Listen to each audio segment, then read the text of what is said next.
Hi, welcome to the international Zoom reading of Riders on the Storm, the new multilingual anthology from the Revolutionary Poets Brigade, featuring the work of over 80 poets and visual artists. I'm John Curl, one of the four editors of Riders on the Storm, along with Christina Brown, Karen Melander Magoon, and Barbara Paschke. Riders on the Storm, the 14th anthology published by the Revolutionary Poets Brigade since 2010, is inspired by the storm rider birds, such as the albatross, which fly unharmed through the eyes of hurricanes by harnessing the energy of the storm, and also inspired by the classic 1971 Doors song written by Jim Morrison. Poets, artists, creative people of every media have always had to learn to ride the powers of destruction that surround us, to transform negativity into rebirth through creativity, and to reshape consciousness through the powers of art.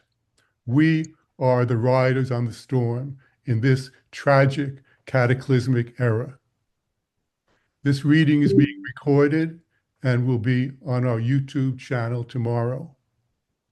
Each of the editors will take a turn as MC today, introducing the readers, but unfortunately, two of our editors are unable to be here today. So Karen and I will fill in the gap. Recording We'll be reading in general alphabetic order, adjusted for those who need to read early or late. Please read only your poem in the anthology and mute yourself when you're not speaking. We'll begin with Karen Melander Magoon reading the land acknowledgement. Karen? Thank you so much, John. And yeah, as you arrive, make sure you're still muted. Welcome to everyone. And we are in a Zoom situation, which is a little different than all being in the same place to do the acknowledgement for the that we are on unceded Ohlone land. But I hope you will understand with me the whole purpose of this. We, the Revolutionary Poets Brigade, and those gathered here, acknowledge that we are on unceded ancestral homeland of the Ramaytush Ohlone, who are the original inhabitants of the San Francisco Peninsula. As the indigenous stewards of this land, and in accordance with their traditions, the Ramaytush Ohlone have never ceded, lost, nor forgotten their responsibilities as the caretakers of this place, as well as for all peoples who reside in their traditional territory, everywhere all over the world. As guests, we recognize that we benefit from living and working on the traditional homeland of the indigenous peoples. We wish to pay our respects by acknowledging the ancestors and relatives of the Ramaytush community and by affirming their sovereign rights as First Peoples, as are the sovereign rights of all First Peoples acknowledged here.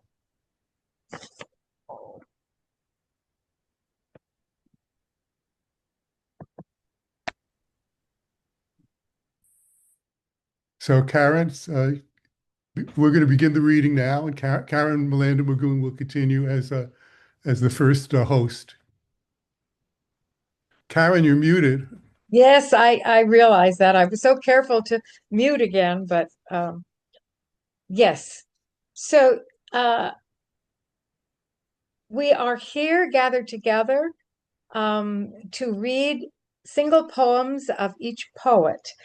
And I am beginning with the poets who asked to read first, who may or may not already be with us. So I will read through them, and if they aren't there, then I'll go on to reading alphabetically. So the first poet I would call would be Kirk Lumpkin. And I think Kirk may have come in, but I'm not sure. Kirk, are you there? I'm here. Wonderful. Can you hear me? Yes, we can. Great. My poem is called Extreme Weather and Wildfire. We have entered the era of extreme weather. And now Mother Earth, without riddles or ambiguity, is telling us in roaring flood waves, in flaming tongues of wildfire, in the hot breath of rising temperatures, in howling hurricane and tornado winds, that weather and wildfire have been weaponized, monsterized by us, and they will never be normal again unless we can control ourselves. It is our sacred evolutionary duty to do all we can to slow down global climate chaos and adapt with resiliency, ingenuity, generosity for all beings. Thank you. Thank you, Kirk. And I Thank you. and I asked Tommy Avicola Mecca, is he here? Yes. Yes. I'm here. I'm here. I hear you. I hear you. I don't see you. Okay. Oh, I'm right next to you on my screen. Okay. Well, I believe you because I hear you. So please proceed, the wonderful Tommy Avicola Mecca. Survivor. Sag rolling up his sleeve to show me purple spots, the color of the cloth they draped on the statues during Lent. The mark of the killer who stalked us. Doug lying in a coroner's drawer. No family member would claim his body. He danced as the lunatic drew closer. Blame is all we heard from the bullies of the cross and the thumpers of the Bible. The murderer was doing God's work, they said, unleashing the rain and the wind. No eye in sight, letting blood rain down on the houses and the streets, gurgling in the sewers. Riders on the storm. Some of us didn't make it. Some of us lost wings. None of us came through whole. Now I walk among quilt panels on the grass on a sunny afternoon in the park. I live with the guilt. Thank you. Thank you, Tommy. Blood gurgling in the sewers, lost wings, living with the guilt. Oh, that's what we have poets for, huh? The next, Dina Rod. Is Dina Rod here in the congregation? Yes, hi, Dennis here. Hi, Dina. Wonderful. You are among those who asked to read early, and we're absolutely delighted and honored to have you here. It's an honor to be here. Thank you. A love poem for the storm. Don't fear the turmoil. Each electric zing flowing through atmosphere is what's needed to pinwheel the oncoming cycle, spinning each stomach to break down, digest bone. Crackling clouds gather in the sky, and I lavish my skin in upcoming ozone, sensually drip in each drop, offering serenity, offering a new chance, offering renewal. May the clouds deeply break open and soak the dirt, watering seeds, waiting for the right moment to sprout a new world. Thank you. My name is Jenna Arwood. Thank you. Thank you so much, Dina. Sprout a New World, a love song to the storm. Thank you. And next we have, we already talked to her, so we know Julie Rogers is here. Julie. Thank you. I'm so happy to be here. This poem is called Miracles. Learning to lower my head to love, on my knees like a child. Stepping away from myself for anyone, you. To see my faults and know them and feel regret. Understanding I'm not alone and still embarrassed, I gulp and go on. To be willing to go on. To hold everything close, knowing it will be gone eventually or soon. To be this courageous because love never dies. It's alive, moving through us like all the rivers in the world, all the oceans of troubles, running us ragged, washing us up on the beach.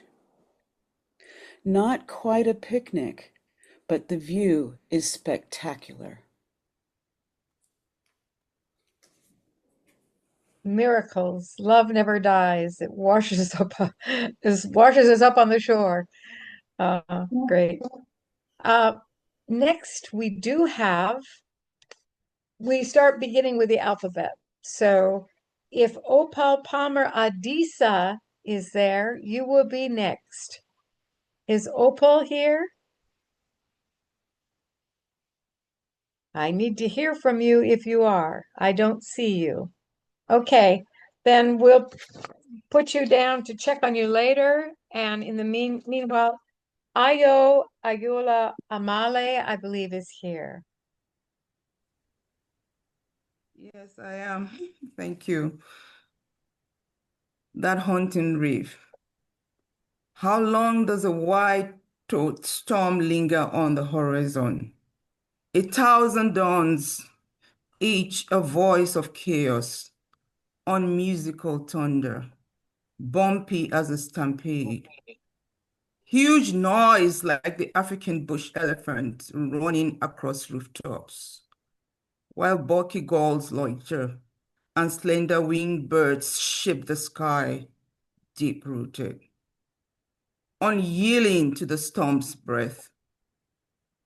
Hauling wings weave a haunting melody, the touch of a rain, a ghostly caress, thunder rolling over open plains, electric air shouting, riding the edge of the core. All birds, large and small, gather like shadow over headlands in stormy, unsettled sounds. Thunderstorms' wings, sharp and pointed. We are thrown into the road awash, our paths obscured. Yet, high above, a mountain roars.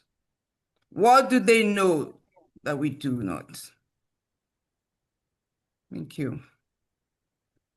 Thank you so much, Ayo. A haunting melody.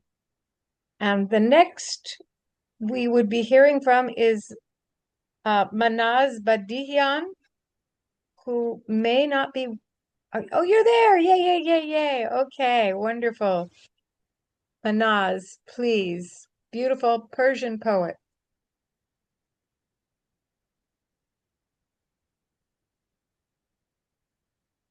Manaz, you are muted.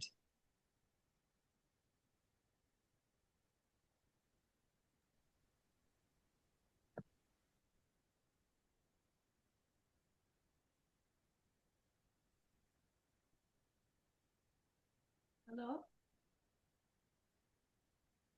Hello?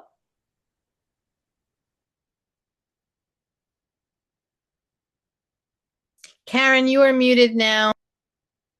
Okay, Karen, can you hear me now? Yes, yes. Okay, thank you. You Thank had you. two screens, and that's wonderful. Okay, Okay. thank you. سواران طوفان نه بر اسب که بر پژواک میتازند، سکوتشان رودها را جابجا میکند و خندهشان اگر خنده باشد گلها میرویاند در بزرگ راههای مطلوب. هر یک طوفانی را در شیشه نگه می‌دارند، مهر شده با آه ستاره غرق شده، آن را فقط برای باد می‌گشایند، فقط وقتی ماه روی برمیگرداند. Riders on the storm, they ride not horses but echoes. Serpents of thunder uncoiling through a sky, their manes woven from murmurs, their hooves strike from crumbling gold, eyes like lanterns away from the ribcage of clouds, and breath like mist teaches the trees how to forget their shape. In their presence, time forgets its duties. Mirrors flinch, clocks on a spool. Somewhere a child folds paper wing. The sky responds with riddles. They do not speak. Yet silence bends beneath their weight. Their laughter, if it is a laughter, blooms wildflowers through asphalt dreams. Each carries a storm crooked inside a jar of glass, sealed with the last breath of a star that drowned in its own light. They open it only for the wind, only when the moon turns its face. And when they pass, the world loses its reflection. Cats speak forgotten tongues. The stones grow dreams beneath sealed lips. No one knows where they are bound. Not even the rain follows them softly just to feel less alone. Thank you very much. Thank you. Thank you. Beautiful. Thank you. The softness, the echo. Yeah, you said they ride the echoes, the riders of the storm. I thought that was a beautiful analogy. Thank you. And next, I did have a little chat coming in. Someone who was reading a poem for his father, but it came very briefly, and I didn't know if that was someone who needed to read right away. Please let me know if that's true. Otherwise, I'll move on. Okay. Thank you, Karen. I don't need to read right away. I can read in alphabetical order. Oh, okay. Okay. But I did get your, but you, Thank you I so don't much. see you. Are you NT or something down here? Oh yeah, sorry. I didn't have my. Oh, okay. Okay. Yes. Then Thank you. I'll go straight ahead to the next person, which would be Lynn Barnes. Yes, I'm here. Wonderful. Then please gift us with your words. Alchemy. Grief by 1,000 small cuts, or grief by a deep single injury. Either can throw you off your high sun gleam plateau with its sweet, fragrant breezes of blessed, harmonic normalcy into a murky, deep, cold shock lagoon. Struggle up and finally break the black, opaque water's surface. Then breathe, float on your back. Look up to the sky before you try to swim or dog paddle to shore. Climb up on the bank when you can. Let the muddy, sticky liquid of grief's pool drip slowly from your exhausted body into pails of paint for strokes of your brush on canvas, into bottles of ink for lines of scribbled poems. Hold in your hands the earth of your sorrow, gloom, guilt, loneliness, despair, regret. Drip into this soil the liquid of your tears, fire inside kilns of resilience. Shape and fire this clay into cups that you name after poets, cups that will wait patiently beside you for as long as it takes, cups that will wait for your thirst for life to return, wait for you to fill them with your morning tea, sweetened at last with a splash of hopefulness. Embrace grief's bewildering raw materials. Create anything while you wait for the pain to ease, while you wait for the abracadabra of art's transforming power over agony. Thank you. Thank you, Lynn. Grief transformed through art. Yeah. And the next poet is Virginia Barrett here. Virginia? I didn't see her, so perhaps not. So I'll go on to Bengt Berg. Is Bengt Berg here? Okay, then the next is in my particular screen, a neighbor of mine, and that is Judy Ain Bernard. Judith, thank you. Thank you.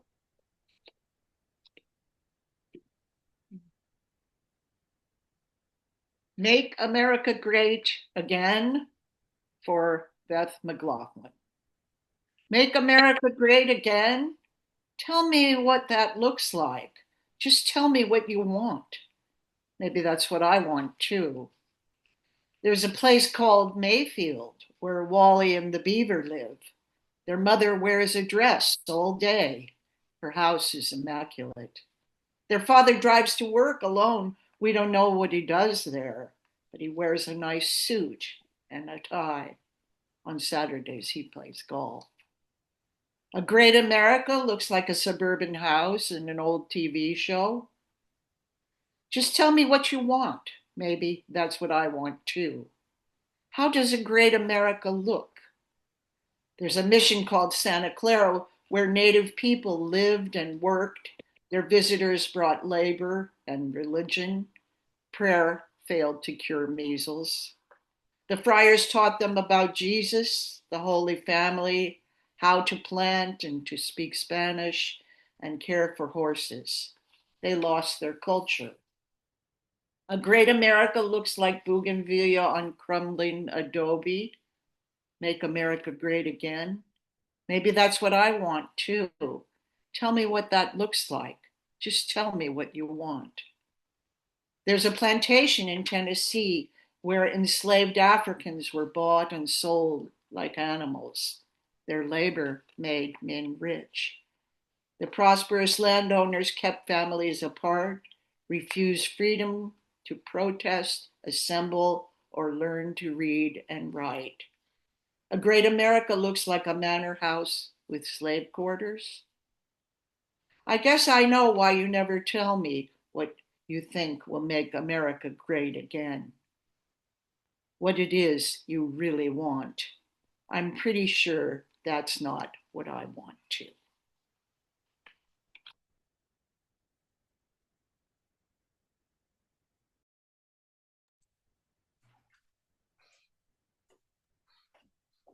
Thank you so much, Judy.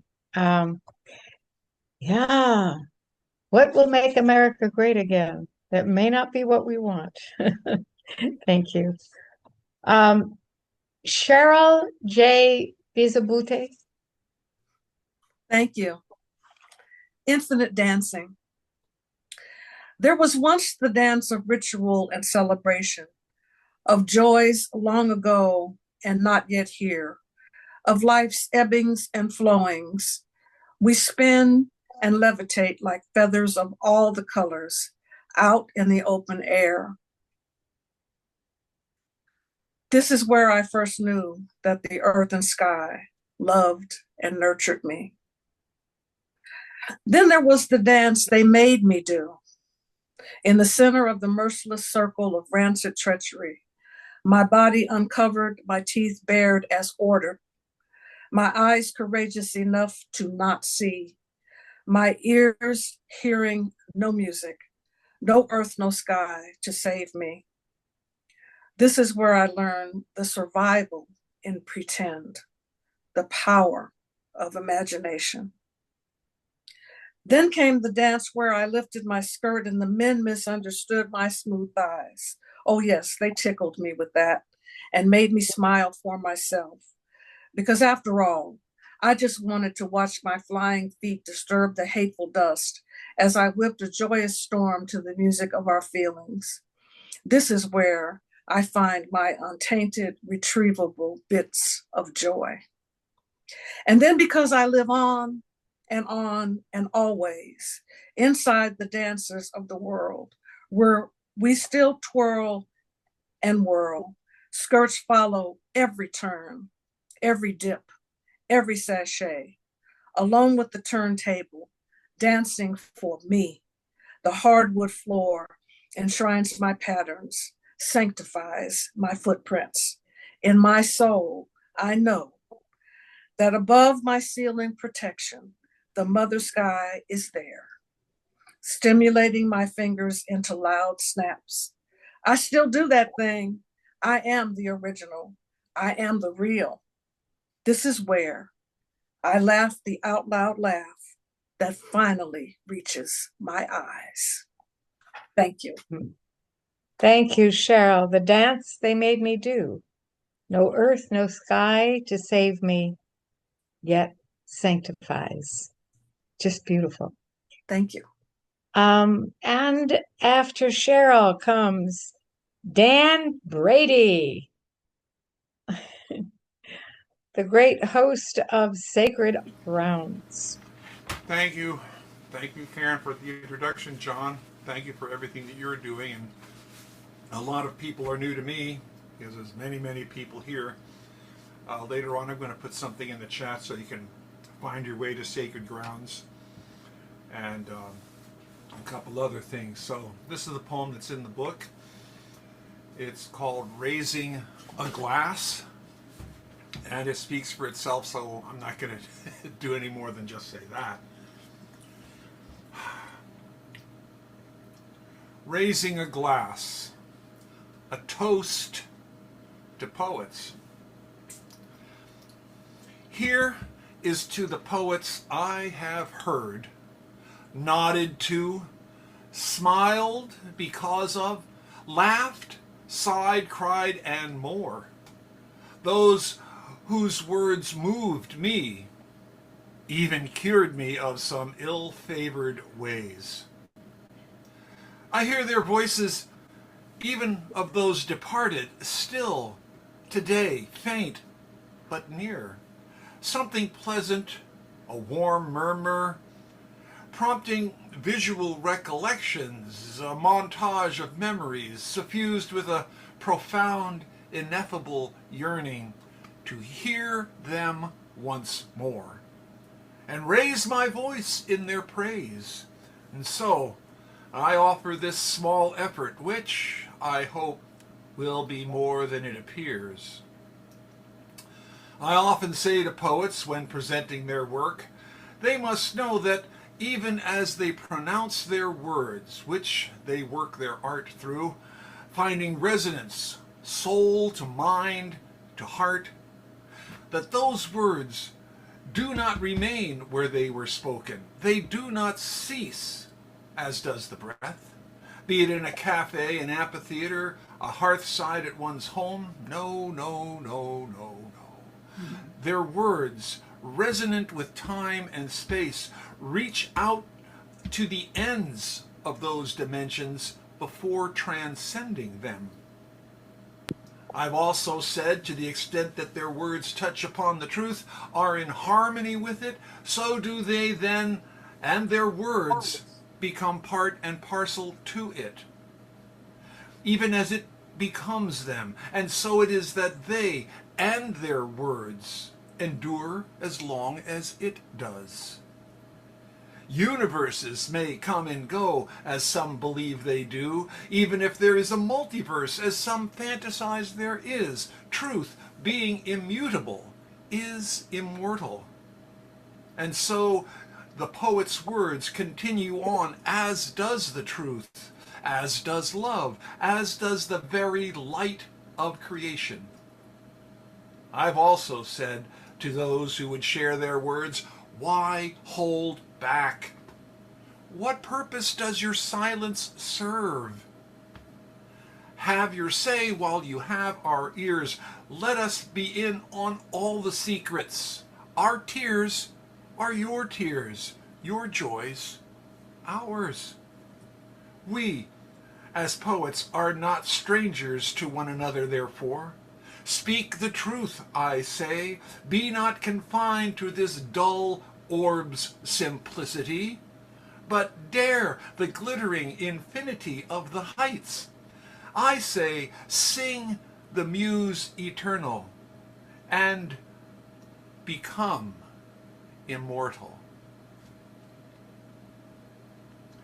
I'm going to put some information in the chat and I will mute. I want to thank everybody for listening, and I appreciate what I've heard and look forward to even more. More poetry. Thank you. Thank you, Dan. The voice of the poets, even those who have gone. Immortal, yes. Thanks always, Dan. And next, Daniel Brooks. Is there a Daniel Brooks in the audience here? A Daniel Brooks poet? No? Okay. I'll put a question mark there to check with you later. And Christina Brown is not able to be here, so I will move on to Janet Cannon. Okay. Marco Cinque.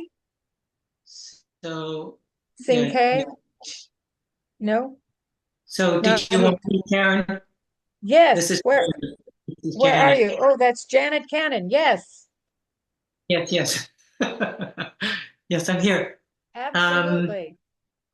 The poem is titled No Worries. No worries. You'll be okay. We want to help with some truth. Yes, Black humans matter, and women own their bodies. And yes, immigrants are people next door or at the border. And yes, too, you'll be okay with truth. She has open arms.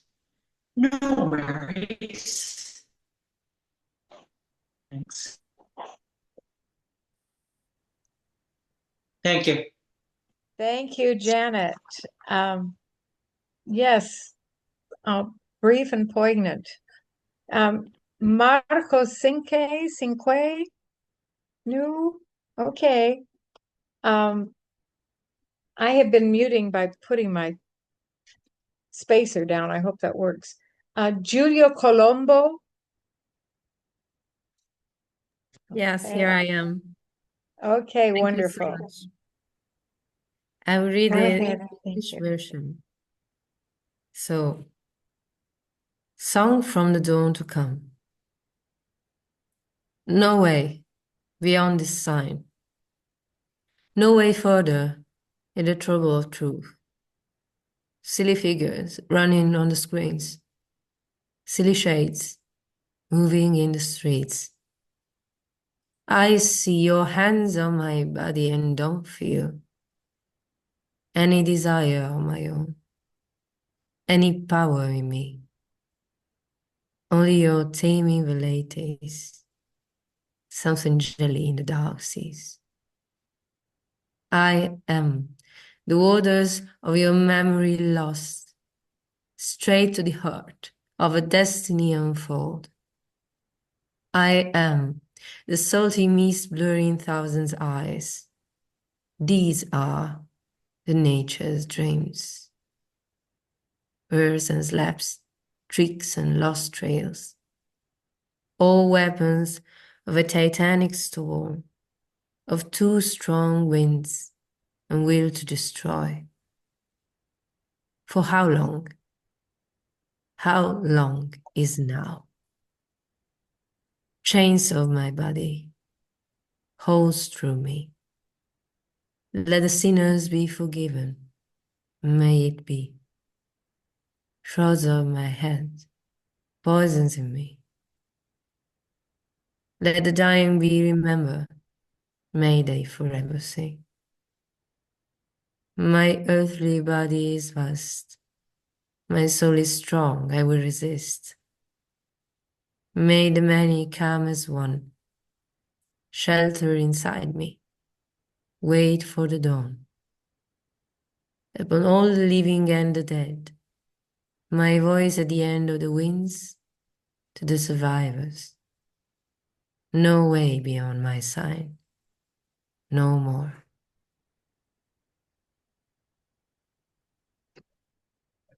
Thank you, Julia. Thank How you. long is no? How long is now? The dream of a poet. Lovely. Oh, it's just been so wonderful to hear everyone. And now, Kitty Costello. All right. Kitty Costello, are you there? Barbara is here. Barbara? Read Francis Combe. Bob? Oh, from earlier. Okay. No, we get right. Oh, yeah. She's after Julia. Francis Combe and Barbara Paczki. Oh, I was told to take them out, that they weren't coming. She arrived. She's here. Barbara. Okay, good. Here. Then I will put her back. Wonderful. Yeah, put it back. That's Francis Combe. Okay. Please, let's hear you. Wonderful. Wait a minute.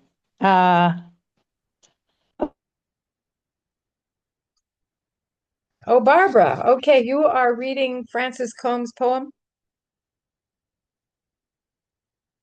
You are muted.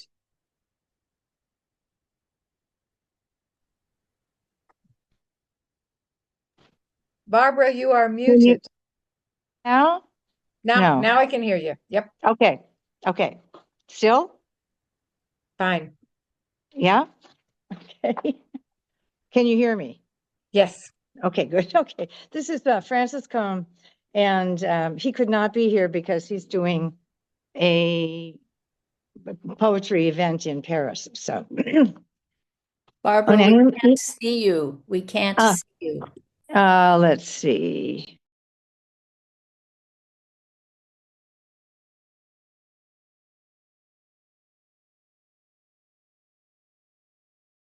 Now we can see you, but we can't hear you, Barbara.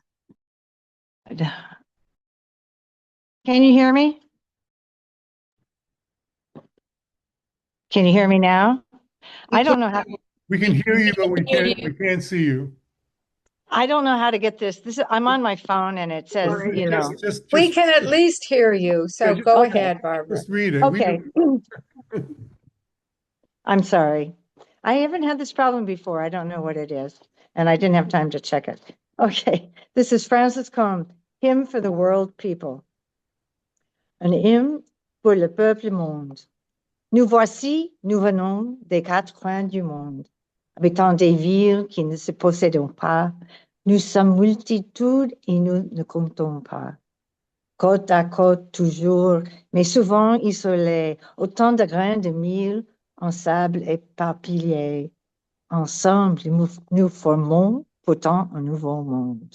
Nous voici, nous venons, nous sommes le peuple monde. À nous tous, nous tenons tous les drapeaux du monde. Chacun emporte un peu de terre à ses souliers, des pays où jamais, parfois, il n'a mis la pied. Nous sommes dispersés, divisés, impuissants, mais rassemblés, nous sommes pourtant tout puissants. Chaque lieu où nous sommes est le centre du monde. Nous voici, nous venons, nous sommes le peuple monde. Où nous pouvons parler à l'oreille du monde, nous pouvons échanger avec la terre entière, par-dessus les sommets, les mers et les frontières. Chacun sur son chemin s'en va vers l'inconnu. Nous apportons pourtant les mêmes avenues. C'est à nous d'inventer un avenir au monde. Nous voici, nous venons, nous sommes le peuple monde. Nous voici, nous venons des quatre coins du monde. Séparés, nous formons une foule mêlée. De notre bien commun, il nous faut nous mêler. Si chacun dans son cœur cultive un bout de ciel, à nous tous nous ferions un superbe arc-en-ciel. Dans nos mains, presque nu tient le destin du monde. Nous voici, nous venons, nous sommes the peuple world. We are here. We come from the four corners of the world, inhabitants of towns that we don't own. We are many, and we count as few. Always side by side, but often isolated like many grains of millet, scattered sand. Together, we still form a new world. We are here. We are coming. We are the world people. For all of us, we hold all the flags of the world. Each one carries a little soil on our shoes from lands where perhaps we had never set foot. We are scattered, divided, helpless, but united, we are all powerful. Wherever we are is the center of the world. We are here. We are coming. We are the world people. Yes, we can speak to the ear of the world. We can share views with the entire earth, above the summits, the seas, and the borders. Each of us on our own path toward the unknown. We still walk on the same roads. It's up to us to create the world to come. We are here, we are coming. We are the world people. We are here, we come from the four corners of the world. Divided, we form a raucous crowd.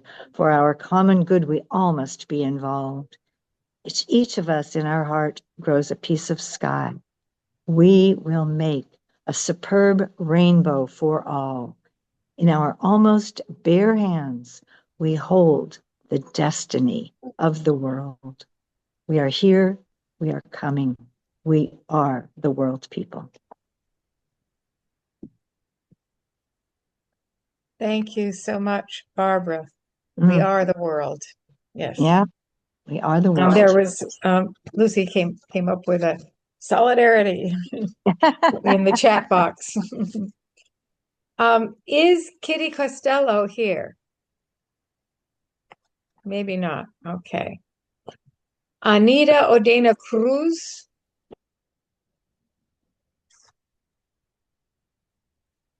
I don't see any greens. Is there an Anita Cruz? Okay. Next, Romeo Alcala Cruz. Okay. What about John Curl? Thank you, Karen. Hyenas. Far be it from me to demonize, but let's get real. What we are facing here in America, driven by the perverse pleasure they get from exerting power over their victims, is the mob boss regime, the gangster oligarch regime, sowing only chaos so they can reach into the panic, confusion, and despair, into the ruined lives, and mercilessly grab and plunder at their whim and pleasure. As I watch the gangster oligarchs devouring my world, I ask the internet, how do hyenas hunt their prey? In packs, in coordinated attacks, strategically running through herds at speeds up to 37 miles per hour, causing chaos and panic, surrounding and harassing their chosen victims, while other hyenas snarl and bite from the sidelines, making escape difficult. They select which to attack, targeting the old, the young, the injured, the weak. Small prey are shaken and killed in their mouths. Larger victims they split off from the herd, inflict serious injuries with their powerful jaws and teeth, targeting the belly, chasing them long distances, wearing them down, slowing them to exhaustion, and eventually taking them down, disemboweling them, dismembering them, and eating them alive and dead. When attacked by hyenas, do not run, but stand tall. Make noise. If possible, stand your ground in brightly lit areas. They are nocturnal and have poor eyesight in the light of day. Make it hard for them to target individuals. Gather in a tight group with the strongest and the bravest in the outer ring. Fight back. To the hyenas, we are the wildebeest, the buffaloes, the zebras, the smaller animals, the prey. This is the hyena regime.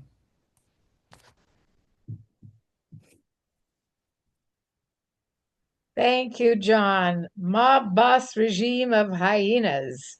Stand your ground, fight back, get in the light. Thank you. And I will be introducing, if she's here, Lucille Longday.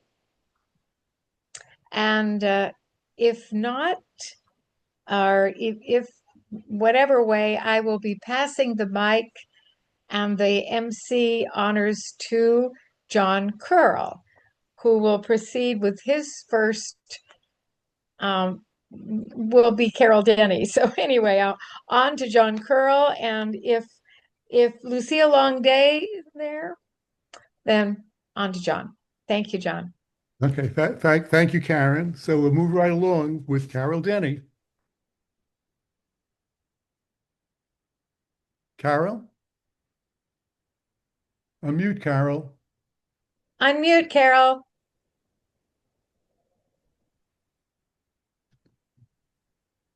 We know you're there, Carol.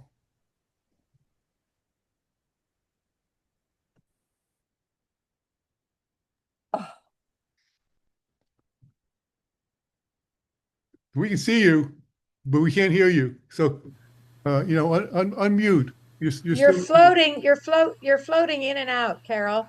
You're muted now. You weren't muted a moment ago. So that's good. You look okay now. I'm unmuted if I hold the space bar. So I guess I'll do that. Well, holding the space bar will probably mute you, I think, and then not holding, or is it the opposite way around? All I know is I don't know how to unmute it. Having okay, we can hear you now. Let's just Here I go. Okay, this is called Council Hearing Overturning Campanile Way Landmarking. Sitting in the back with the blue suit crowd, they don't get crazy and they don't get loud. Switching up the stairwell, suits like paint, comforting each other with a soft lament. How sad these people are so confused. How sad these people don't know how to lose or just stay home or stay in bed and watch TV with a gun to their head. They got yours, they got mine. laughing and swinging their dicks in time. How we got no class and we got no style. They laugh so loud they all speed dial, and they just can't lose. But if they do, it's a cocktail party and a brand new shoe, and a couple of forms and a minor pause, and a yellow brick road all the way to Oz. Have you walked that road? I bet you have. You still end up on a different path where the door slams shut. You're at square one. You can't figure out what you've done. And the painted suits go tweet, tweet, tweet, dust their hands, and it's all complete in a rocking blink of a winking eye, and you all get screwed, and then you die.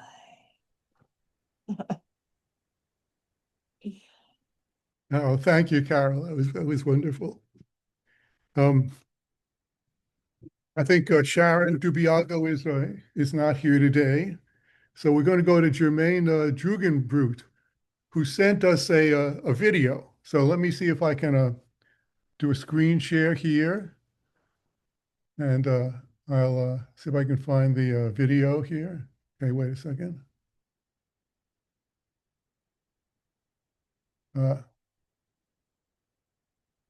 Okay, I think I'm a little.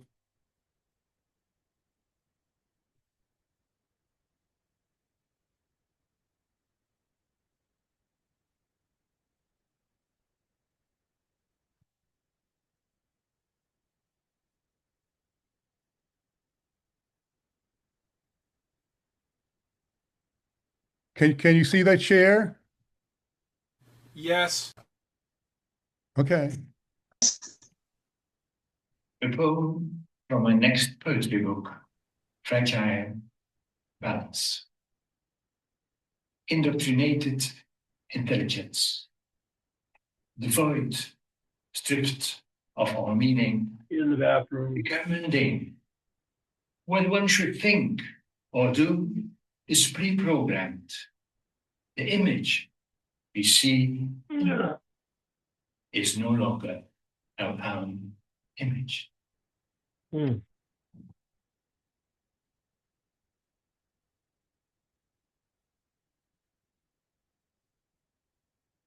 Oh, thank you, Jermaine.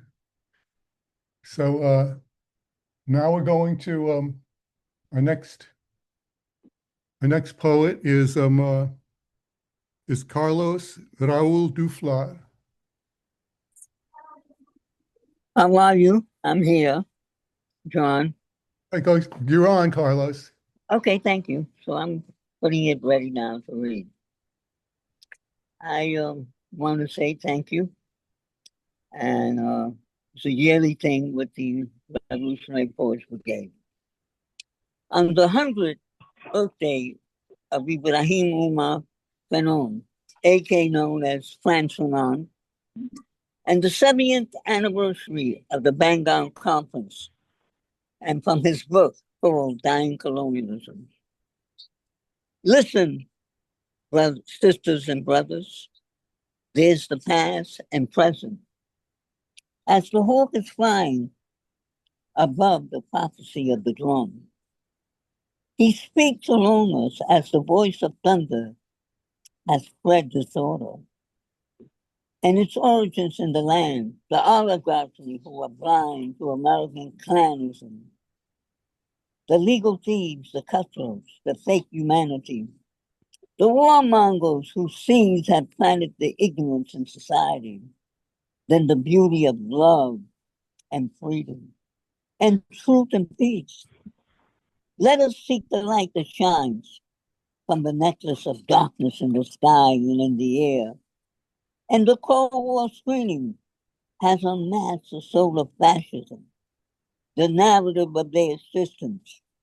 O people of conscience and of compassion, let our voice be heard from the East Coast to the West Coast to the Gulf of Mexico to rally for our democracy and human rights and freedom of speech, and for the tradition of the Constitution, and for justice against the dirt of injustice. And if we don't resist, which is written on the wall, and stop the destruction of social security. French horn anymore. You don't have to keep the French horn anymore. the plane. Oh, wait.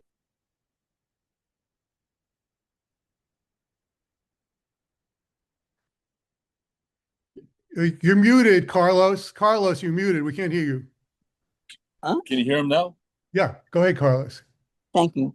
If we don't resist, which is written in the wall, and stop the destruction of Social Security, Medicaid, and food for the people, against the cowards of madness and the two-legged monster, while I sit and listen to Jackie McLean blow a beautiful note of Let Freedom Ring, and Ella Baker, the mama of the Student Nonviolence Coordinating, said, we must unite our voice for a real change, and solidarity is our greatest strength. No pasará. Thank you.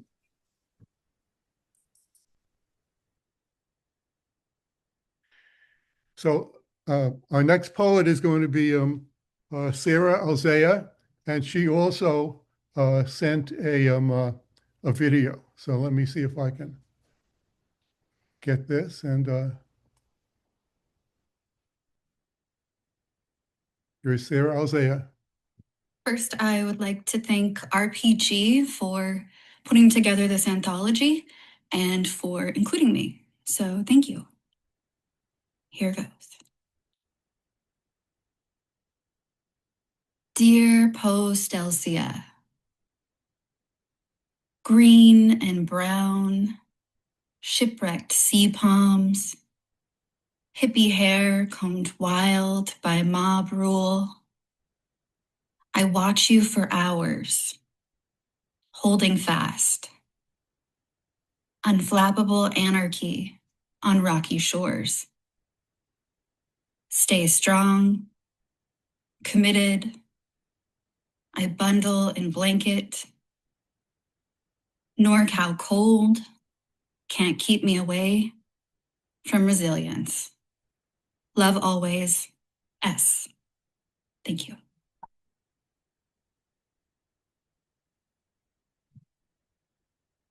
And thank you, Sarah. So hold on a second, please. So our next poet is Jacqueline Yvonne. Are you there? Are you here, Jacqueline? I am here. I'm here. Can you hear me? You got the floor. All righty. Thank you very much to the editors for including me in this wonderful collection. My poem today is called Heart's Hurricane. We are two bodies learning to fly, learning to map our connection through the discovery of our touch, breathing against the pulse of one another, unbreakable but fragile as our wings move through the turbulence of our lives. I can read your wind. I know how you've been. Feelings of being unbound by gravity, in flight above land and ocean, never falling, navigating our future, navigating the world, slicing through the storms of darkness, passing into light, finding poetry in freedom of flight, in the freedom of resistance. We are the wing beat flapping inside a hungry wind, where fury becomes beauty and fear is unbound, diving inside the heart of our hurricanes, inside violence and transcendence, where both fury and calm collide within the state of unexplained consciousness. We glide together, soaring, where we are left feeling uncaged, unbroken, in beautiful navigation of the chaos around us. Thank you. And thank you, Jacqueline. My next reader is Luis Garcia. Luis, I don't see you here. Maybe you'll come in later. So then we go down to Rafael Jesus Gonzalez.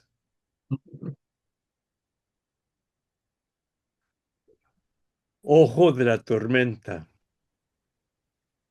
Cuando se derriten los glaciares, incendios surgen, tormentas azotan y los ríos se desbordan. Y guerra inflige sufrimiento y muerte. ¿Dónde nosotros encontramos el ojo de la tormenta? La quietud viva de donde ser y actuar. Desgarrado que esté el corazón, un punto de calma se debe asegurar. Algunos le llaman fe, o amor, o ambos. El ave de la paz anida allí, en el pecho de la gran madre, calentada por el sol, acunada por el arco iris que une todo en su armonía. La alegría en las andujas de la calamidad. Esa es nuestra ancla, nuestra mantra, nuestra yantra, para fijar la conciencia cuando la mente, en una vorágine, amenaza con la locura. Eye of the storm. When glaciers melt, wildfires rage, storms whip, and rivers flood, and war wreaks suffering and death, where in ourselves will we find the eye of the storm, the life stillness from which to be, from which to act? Torn though the heart beat, a point of calm must be secured. Some call it faith, or love, or both. The bird of peace nests there on the breast of the great mother, warmed by the sun, cradled by the rainbow that unifies all in its harmony. Joy in the fakes of calamity. That is our anchor, our mantra, our yantra, to fix awareness when the mind in a maelstrom threatens madness.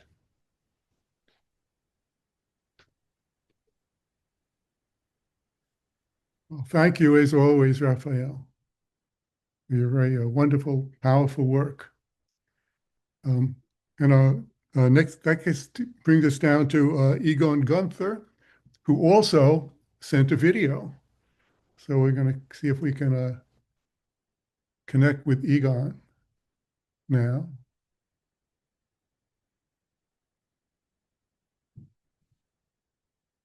Lament of the tempest bird. Let the tempest come strike harder. Maxim Gorky.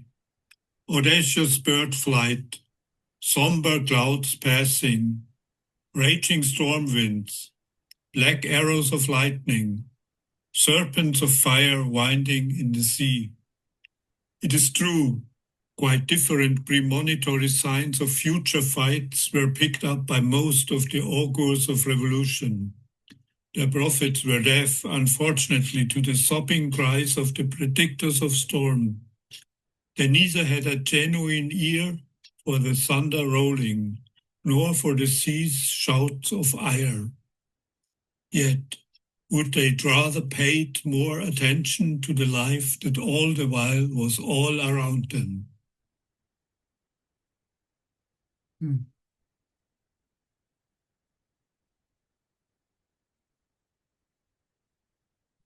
Oh, well, thank you, Egon. Our next poet is Martin Hickle. Are you here, Martin? Martin, I don't see you here. Then have Bruce Isaacson. Is Bruce here? That will take us down. Yes, I'm here. I'm coming. Hold on. I'm turning. Okay, Bruce. Okay, great. You moved through the alphabet so quickly. Thank you so much to the editors for doing this anthology, and I really appreciate San Francisco Poets. I love all of you so much. I really do. And I'm in Las Vegas, but I'm going to be up there. Hold on, I'm getting my poem out.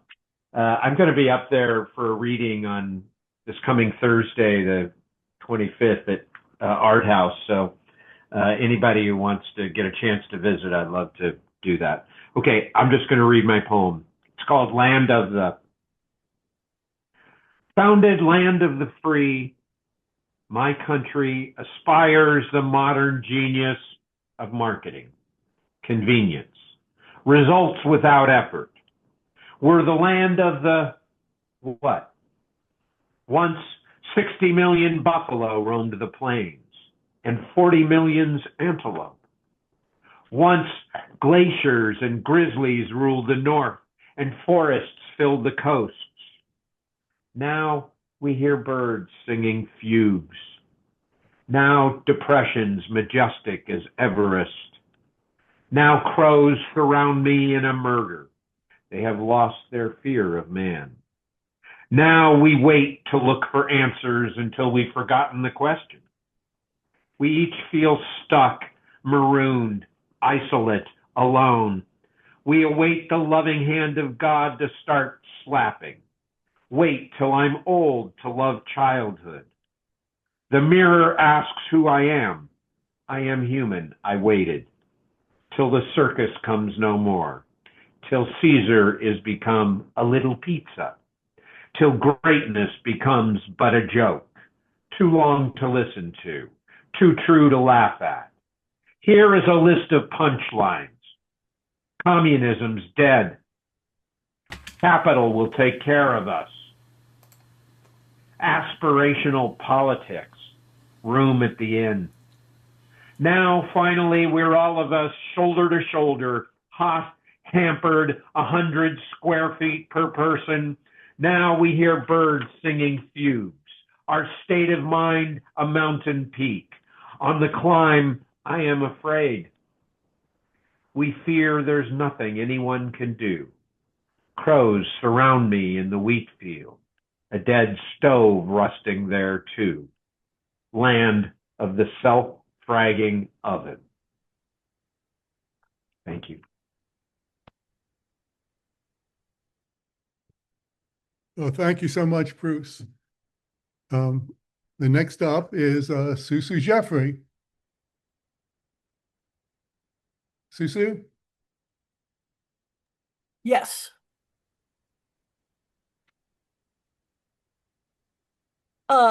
Thanks, a huge thanks to the editors. You have just gone beyond. We really appreciate it. Thank you from all of us. Critical listening.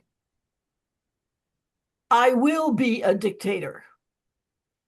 This is a civil war. There is no such thing as a Palestinian. You've heard of critical thinking. What about wishful thinking? What about critical listening? A 10% tariff equals a 10% price rise. Nuclear power is not carbon free. When they talk about justice, they mean just us. Catch and release is like waterboarding a fish. Poor people need less. I will not comply. Thank you. And thank you so much, Susu. Up next is Ziba Kabasi.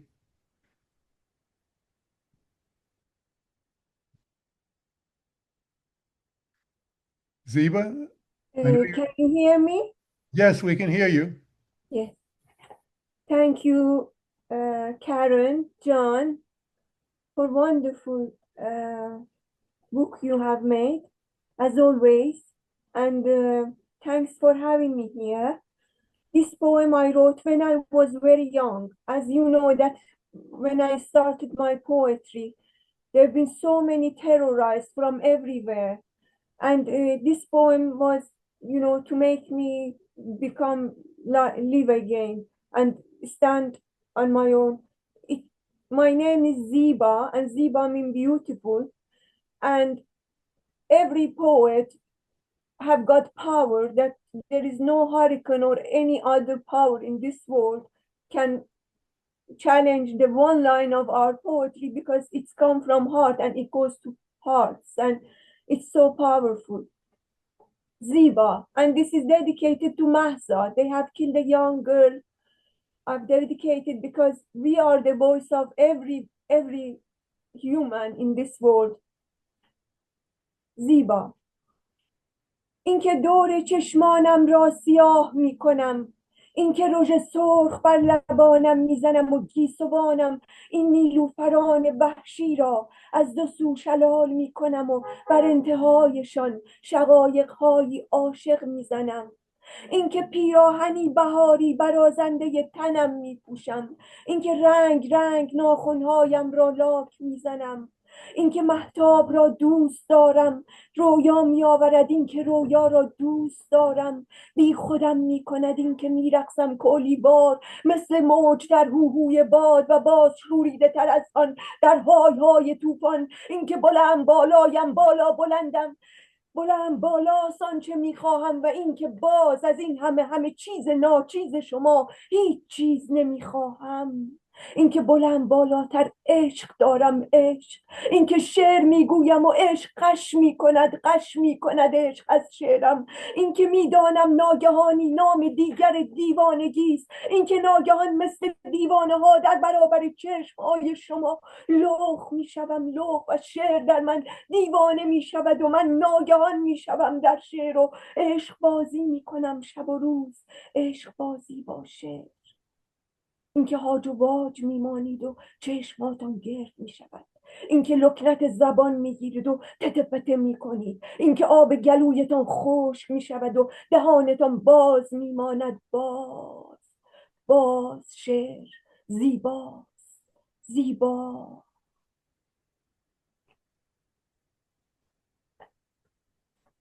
And I will read this in English. Translated by me and Stephen Watts, my main translator, my dear friend.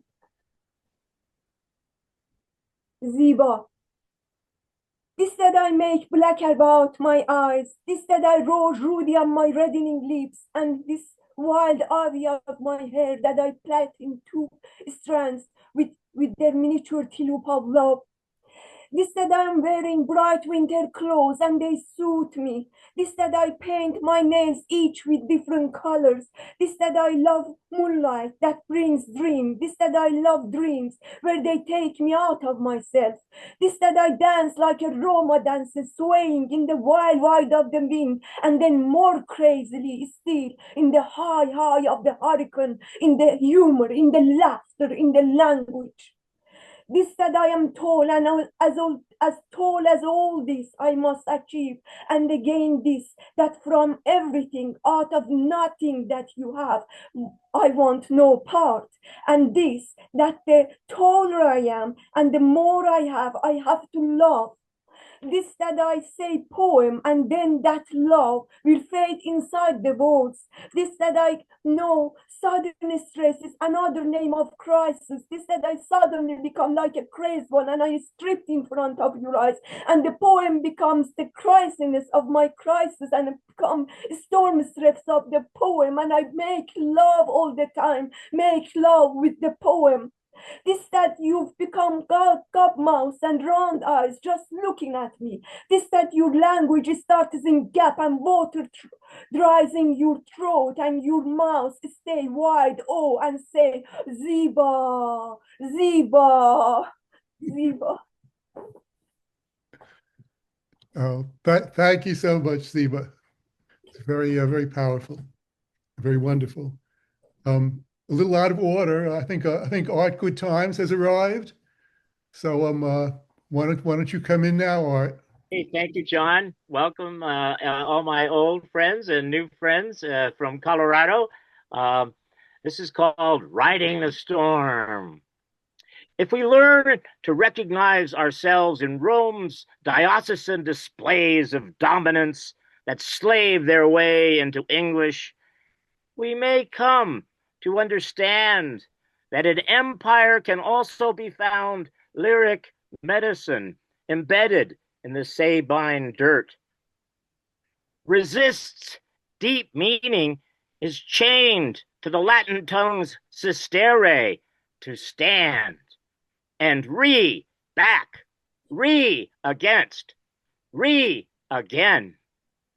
This curious etymology teaches us to take a step back before reacting, responding, taking a stand, to find protection and hold up.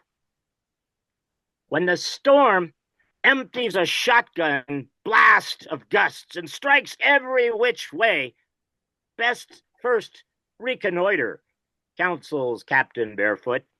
See where the lee of the threat puts most at risk, and then apply pressure at those lightning points.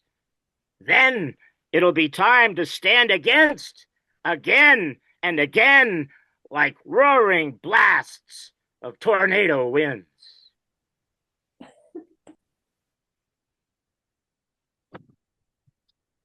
Thank you so much, Art. What a wonderful contribution. All of these are so wonderful. I think next up is Elliot Katz. Elliot? Elliot, I think you're here. But you unmute, Elliot. Elliot is here, I'm sure. Yeah, Elliot. Well, if you've stepped away, then we'll just kind of move on then. He's here. He's just muted. He's here speaking to I know he's here, but he may have stepped away from the computer. So let's He's at the computer trying to get on. Oh, okay.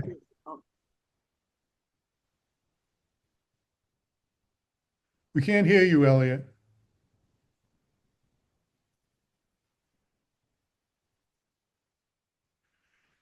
Well, I think we probably just need to circle back. But at this point, I'm going to give the MC job back to Karen Melander Magoon, and then we'll just circle back to Elliot a little later. Karen? Okay. I'll give you one more chance, Elliot, before I move on. You are there and you're muted. Do you know how to unmute? Okay, we'll move on and we'll come back to you. John, don't let me forget Elliot. Okay. We can't hear you, Elliot. All right. Mark Lipman, are you here?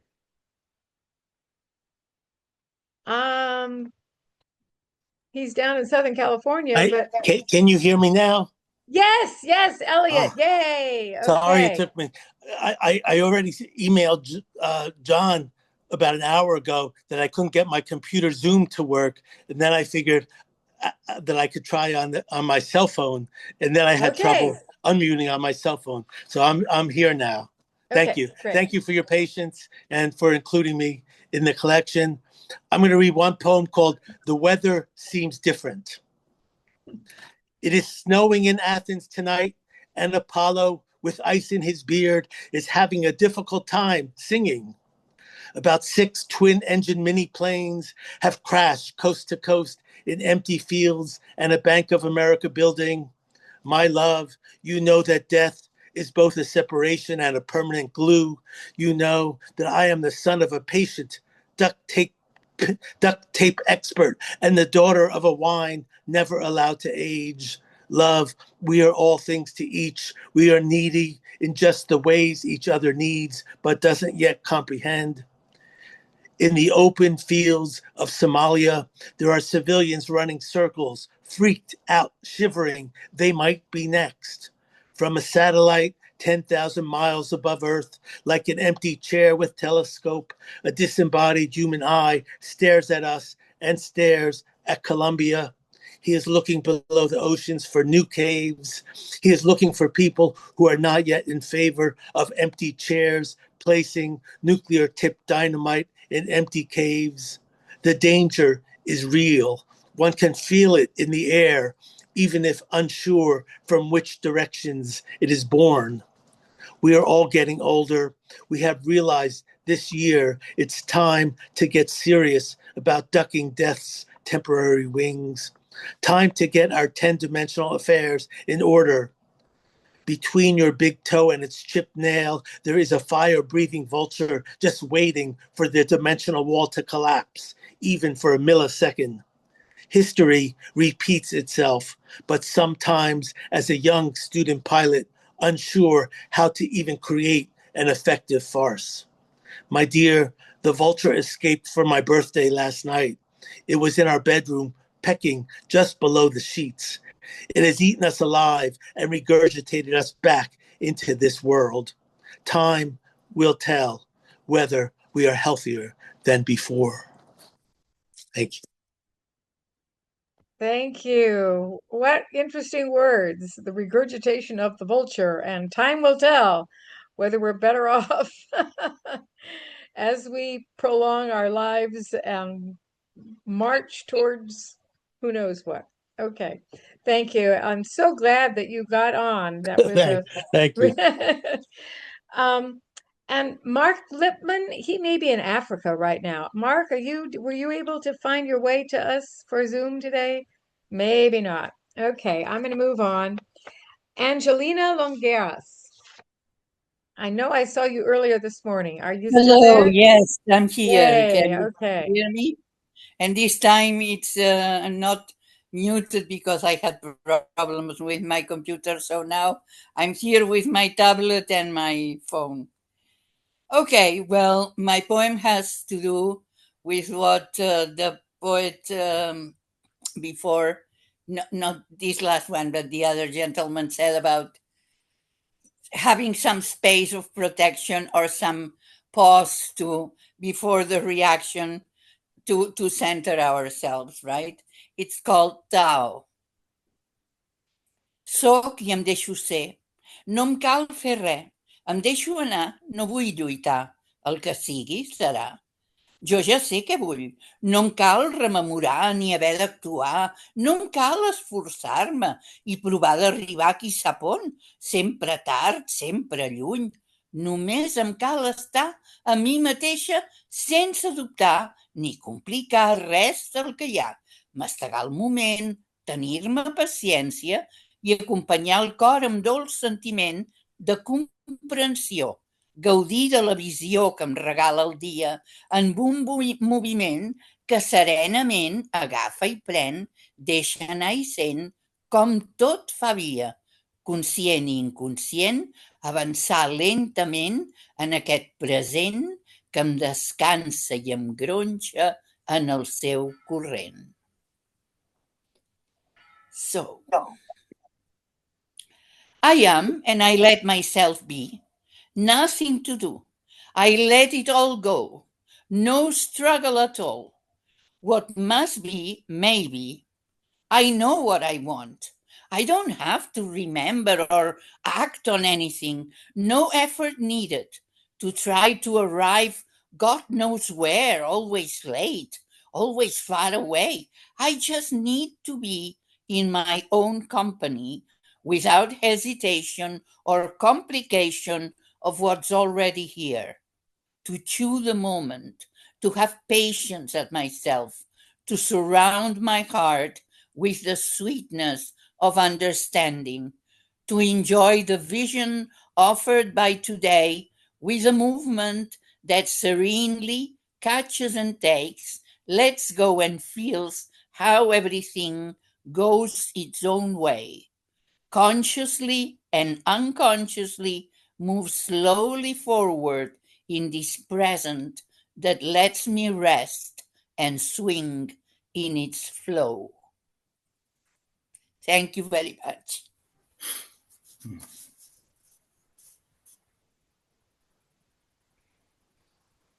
There we go. Okay. Thank you so much. Let everything swing in its flow. What a lovely way to end your poem. Just great. And I know Oscar Locatelli, who is next, I saw him also this morning and now, oh, there you are. No? Ciao. Oscar. Okay, Oscar Locatelli. Ciao, bella Please ciao. proceed. And sorry for my English. Oh, it's wonderful. The flowers of good. Wildflowers escape the bramble. Don't light a cigarette next the money. You'll burn your eyes out. We are bound to the depths of time as those who flee to escape. The flowers shoot the petals and confuse pearls with figs. Put out the fuse of capital, defeat the hatred of deserts. The grain slips into the palm of hand. It's not time that passes, but the pace of time.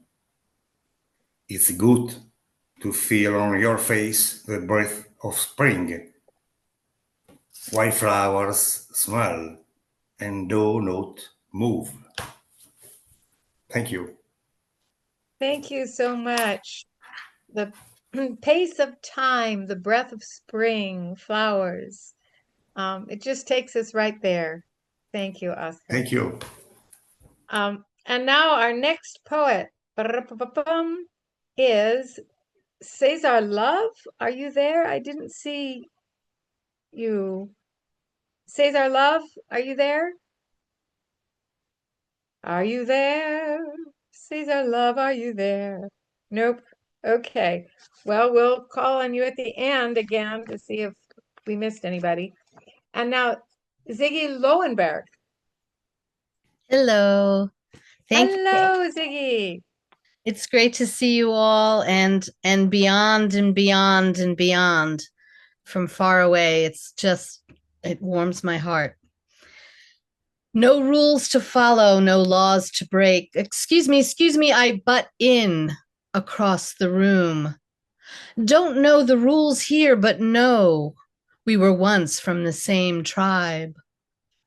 Threads from tattered flags pull me towards you, float along the ocean that fools the eye with its expanse. We are salt, we are water, we are sand. Pogroms and raids, marches and parades, a border, a wall, we've seen them all. We stand for migrant justice, so toss ice on the rocks. Their kinder transport and roadblocks. Families carry refugee heartache. No rules to follow, no laws to break. Threads from tattered flags, grim tales stuffed in bags, holding your child's hand. We are salt, we are water, we are sand. No rules to follow, no laws to break. For now we woke and won't let go. We are the embrace. And to you, your generations, I am tethered. Somos unidos. Ale ein Menschen. We are salt.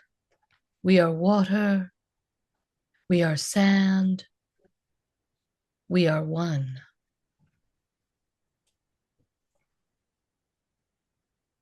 Thank you so much, Siggy. We are salt, we are water, we are sand, we are one. Takes you back to scripture. Ye are the salt of the earth. And keep that salt savor, because There's nothing to do if you lose that. So we are one. How beautiful. Thank you. And next, Bipleb Maji from, I'm not sure where, but tuning in. Biplab, are you there? Okay, maybe not for the moment. We'll check in, we'll see. And next comes Elizabeth Marino, and I did see you earlier today. So Elizabeth Yes. Marino, welcome. Hi. Hi, Karen. Thank you again, Barbara, Karen, John. Appreciate it. Spring shoots. In the eye of a hurricane, power builds. Stillness wicks fury in its purest form. Out there, the regime unreels its video clips, less Lenny Reagan style and more Berwyn haunted house with car credit center production values. Understand the earth, the seas, the sky. Their movements shift for their survival, leaving thousands submerged in scorched rubble. We are forced to make way now, as we did not make a way enough to harmonize with the natural elements, incarnate long before and long after any individual body. We stand on shaky ground. Can we strike these toxic sets? Refuse the heritage of this oligarch's handbook? The fire hose of bad dreams and cynical grift has us mesmerized. They tantalize with promises of fool's gold for those special ones among the masses. Only by recognizing that power lies in our own eyes, within our own hurricanes. A way out can be made. One cleared path branching out to another. Beneath rubble are roots, spring shoots. Thank you.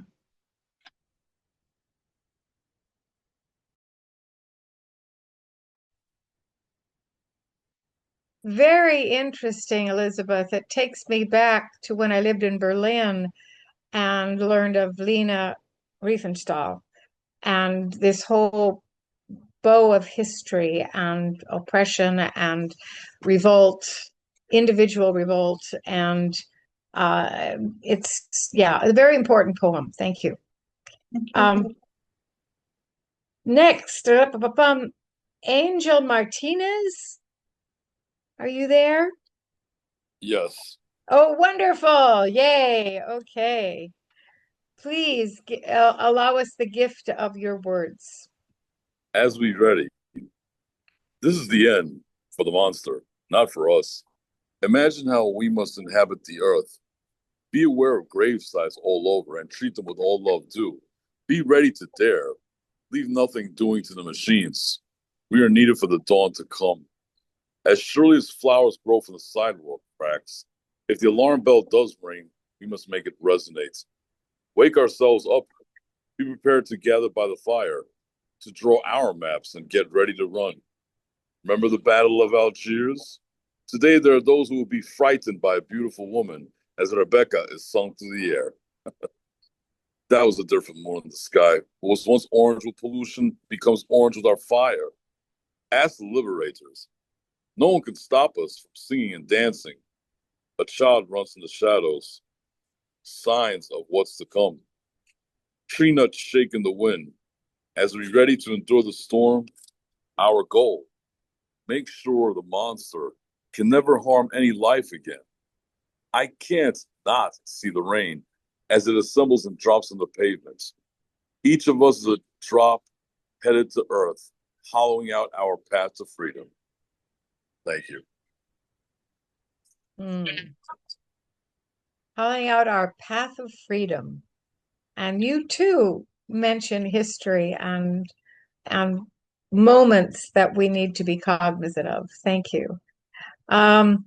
Okay, next we have Clive Matson. Are you there, Clive? I thought maybe I saw you earlier today. Okay. No Clive at the moment? Okay. I have the horrible feeling that I guess I'm next. So, and my poem, I'm going to let you take a look at this book again because I don't want anybody forgetting the book. Can you see it? Writers on the Storm. That's the book that you're all in. And I am going to read my poem, which is about the Shinnecock women and kelp. I just decided to do something about the indigenous people that I didn't know anything about on the total different coastline from mine, right off the shores of Long Island. And the endurance of these people and these tribes over centuries to do nature's work.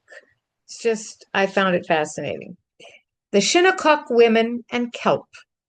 Standing knee-deep in the bay off of Long Island, Shinnecock women lift heavy lines of kelp above soft waves, celebrating centuries of kelp harvests, indigenous heritage of kelp farming, interrupted at times by invaders, interrupted by loss of land and hope, leading to invasions of algae, yet returning over and over again to the responsibility and destiny of the Shinnecock tribe to nurture the kelp for generations, giving kelp the oysters and giant clams to ward off algae and pollutants, assuring them the clean waters needed for healthy kelp. In a community has learned laws of survival, like laws of love, in a community that has learned laws of survival, like laws of love, to protect each other and the life that nourishes them, to protect one community at a time, to protect one kelp bed, one kelp farm, so all may be nourished, so the richness of nature may survive to sustain itself and all its tribes. Oh my, yes. Important. Oh. And next we have the lovely woman who has devoted her life to the homeless, and that is Sarah Menifee. Thank you, Karen and John and everybody, all the poets. This is wonderful. So my poem in the beautiful anthology is titled Morph. It's for Giovanni Singleton, a poet. What she told me the other night, how she tried to get artificial intelligence to make the thing she saw something about a man who morphs into a fig. I watch its jeweled permutation as I listen to her describe it and hear her meditation on some devouring maggots on the communal body. She's so near the fires of proud Altadena, all aflame, so burned to the ground and so transmuted by fiery poetry. And still we rise singing on our millions of singed wings as our palms break out into amethyst figs. Thank you. Thank you so much, Sarah. The transmutation of a fig. Yes. There's so many references in poetry and art to natural, like the tree becoming Danai and natural moments becoming human. And it's partly our imagination and partly mythology. And it's wonderful because we are one. We are one with nature, and I love that poem. Thank you so much. Next, after Sarah, Blake Moore. Are you there? I am. Blake? I am. Yay! Yeah. Okay, wonderful. Well, thank you again. So this is called Bird Number 9. Storms beyond this one lie close. Brush strokes of thunder mark Lilliputian geometry. Infinite, finite, beckoning always. We are the bewildered doors and windows left open past the latest hurricane. The forlorn landscapes dotted with sentry cows, cross-barbed fences strewn without purpose, witnessing angled feather formations guarding edges of our willingness. Flapping over lonely bomb udders siloed in dystopian fantasy. Blue lakes and skyscrapers, dark field tunnels, longing to forget time ever happened. Some birds dream of sleep, triangle moons of Mars, filling our void eyes with shadow food, illuminating sundry go fishes swimming against thick ledges, unmet past taunting against every exhumed perception.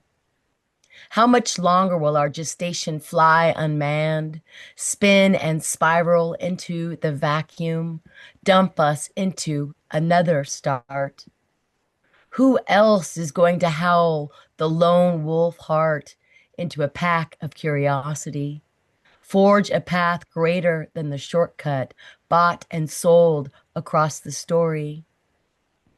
The ancient future remembers more than is allowed, so writers sew keys into bones and beckon us to gnaw. Thank you. Thank you so much, Blake. I've always been fascinated by the title of your poem, Bird 9, and fascinated by your images as well. Thank you. Thank you. Alejandro Murguia wrote to me and said he would not be able to be here, but he might have been if he'd figured it out earlier or something like that. So if I assume he's not here, but I want to give him a chance. Alejandro? No. Okay. Anyway, he is forgiven for not being here. Edward MyQ? No, Edward. Oh, okay. Kai Po.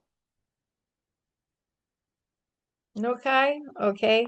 And I know Gregory Pond was not able to come. He wrote to me just recently, said, oh. And next, Thorwald Prohl. No. And then comes, and I know she's here because she's been writing in chat, and that's Kathy Powers. Please give us your gift of your poetry, Kathy. Thank you so much. Okay, I want to give a little context to when I wrote this. I wrote this kind of in my head at the DNC convention in Chicago. Being a Chicagoan, I was particularly miffed that the people of Chicago were really not invited there at all. But we came anyway because that's what we do.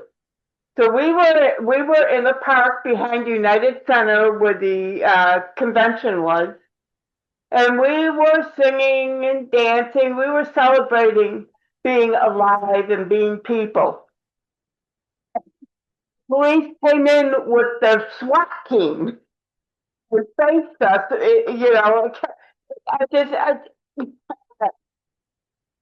and I just was thinking how clueless the administration is versus the people. My poem, clueless. They locked us out at the DNC, disavowed our disapproval for the Palestinian genocide, stuffed their pockets with lobbyists' money, evicted us from our homes, and won't let us street sleep.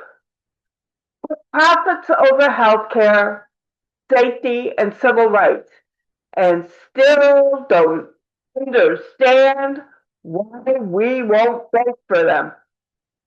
Thank you.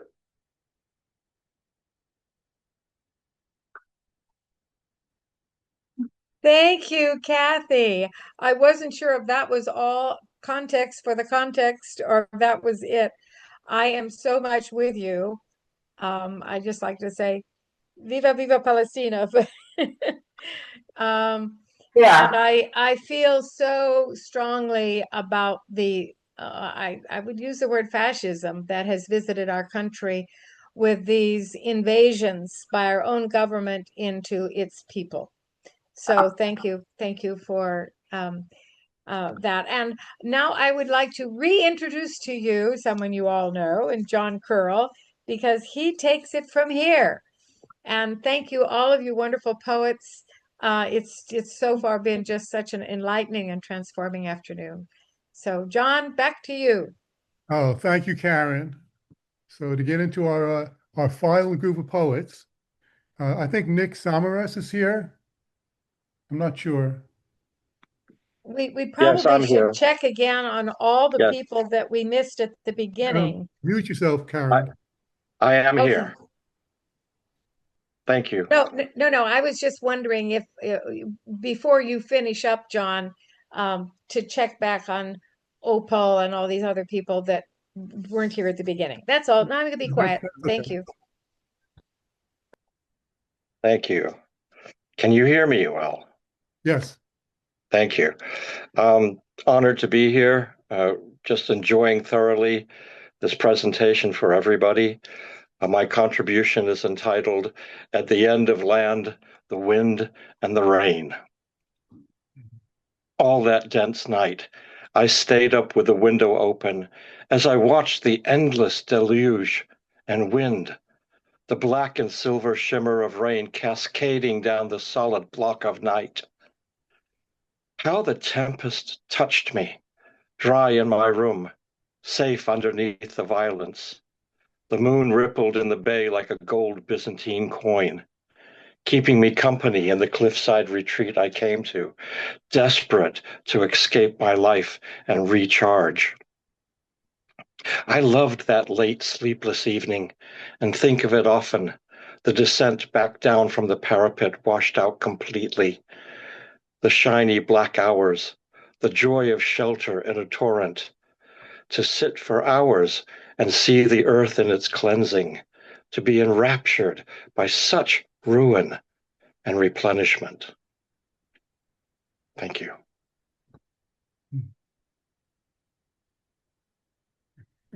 And thank you, Nick. Up next, I think Sandro Sardella is not here today, unless you're here, Sandro. Then Luis Felipe Sarmento. Sardella, I'm here. Oh, you've got the floor. Sandro? Sandro. Well, I can read. Yes, In go ahead. I read my poem in Italian. Giovanna is my wife. I can read my poem in Italian, and one of the editor read the poem in American, translate by Lapo Guzzini. And I thank you for all for the warm welcome you have to my poem and my draw and my painting. Affioramenti 31.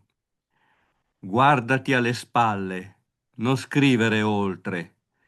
Una piccola pioggia il tuo sorriso afferra. Il mistero cade, visto non visto. Senza tetto congelati. Sara e Jack, cuori così teneri e larghi. Rabbia morbida, scintillante, occhi in tonaco bianco sordo.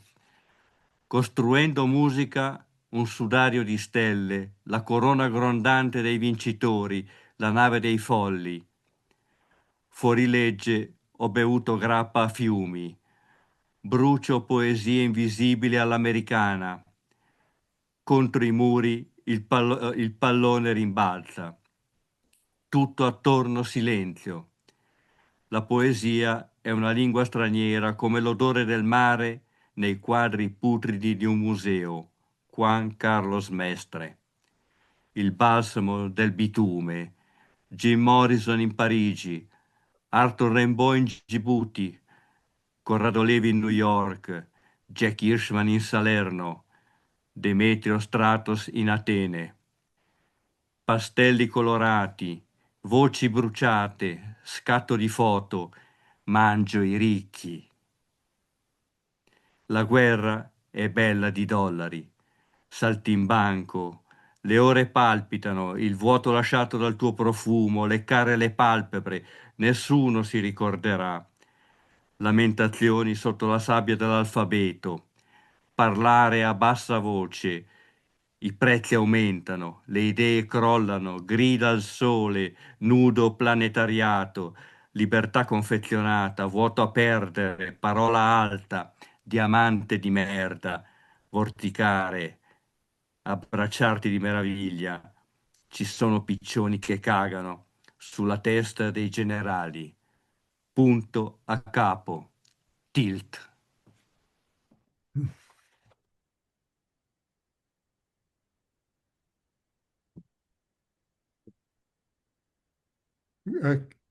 Is your wife going to read it in English? What? The translation? You can read. I'm not able. Oh, okay. Hold on a second.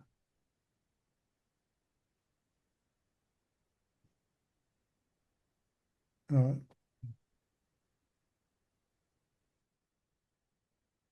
Is the translation in the book, maybe? yeah, the translation is in the book.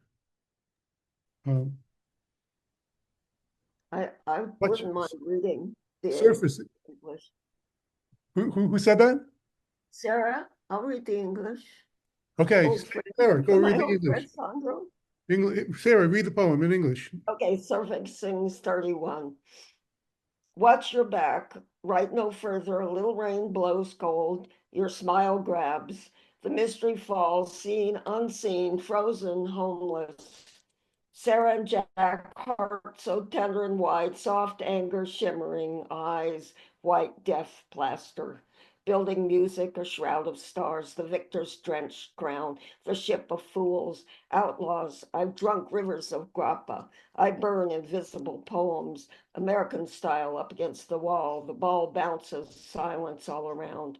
Poetry is a foreign language like the scent of the sea and the putrid paintings of a museum, Juan Carlos Mestre. Blacktop Bomb, Jim Morrison in Paris, Arthur Rimbaud in Djibouti, Corrado Levi in New York, Jack Hirschman in Salerno, Demetrios Stratos in Athens, colored pastels, burnt voices, photo snapshot. I eat the rich, war is beautiful in dollars, acrobat clown, hours that throb, the void left by your perfume, licking eyelids, none will remember lamentations, under the alphabet sands, speaking softly, prices soar, ideas crash, yelling at the sun, planetariat, packaged freedom, disposable empties, word aloud, shit diamond swirling, embracing you in wonder. There are pigeons shitting on generals' heads. Full stop, tilt, naked. Translated from the Italian by the author. Beautiful. Thank you. Thank you for allowing me. Thank you, Sarah. Hi, Grazie. Sandro and Giovanna. Ciao. It was actually translated by Lapo Guzini. That was Hey. we fixed that editing error. Oh, wonderful, It was wonderful. translated by Lapo. We'll have to give Lapo credit. Yeah, thank you so much, Sandro and Lapo. So Luis Felipe, I don't think is here. So that gets us down to Joanna Scandifino. Scandifio. Scandifio. Joanna Scandifio. First, I want to thank everybody for making art poems during this time that it's so unsettling. It's good to have a community of people who are making peace. My poem, you never know when you'll slip under the bridge, on the ice, lose your glove, your hat, the mine you thought you could hold with your hat. On the bridge that was so slippery, you thought you could skate like when you were 12 and wore a red scarf that twirled as you twirled, while your mother smiled as if you were the best thing since iced tea. And you were, but you didn't know it then, and you can't know it now, with your mind blown off a bridge on a windy day that you thought would be like Christmas. Thank you.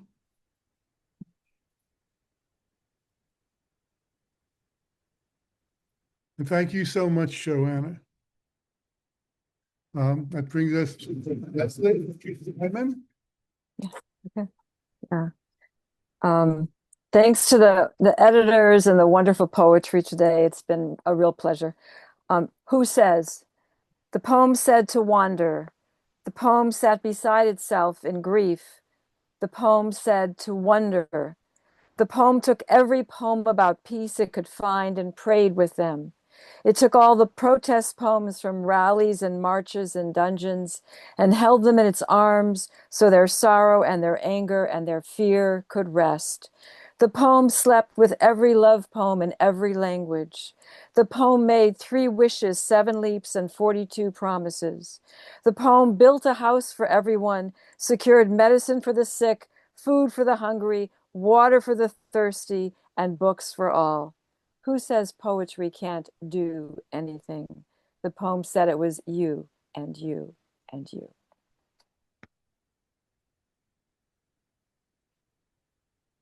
Thank you so much, Leslie, for that a wonderful contribution. And our next reader is Doreen Stock. I hope you can hear me.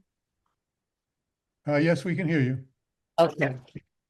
Thank you very much to the editors for this really rich collection of poetry, and thanks to all the poets for voicing your poems. On the jetty. After the mud hen walk, the mallard couple squabble swim, the hiss of the pure white crowned heron at his uncrowned pure white mate. After the I'm not guilty, I was left unsupervised t-shirt camouflaged male outstripping his chubby wife on the jetty. The smooth mud bubbling at low tide, and the tiny dirigible rowboat motoring past, and the groceries bought at Andy's market, along with the spinach wrap to be split and devoured in the warming sun after the coconut water infused with pineapple. There appeared over our shoulder the sound first of 2 low-flying jets, inspiring not the terror-filled wait for bombs to fall, not the absolute end of life as we know it, not the gut-wrenching, eyes-wide search for a place to drop into, nor the sodden, grief-filled mind that knows not why it's around, nor the tripping of the feet, nor the sleep of the dead, nor the keening after the long, drawn-out silence of what we have bought, but spring.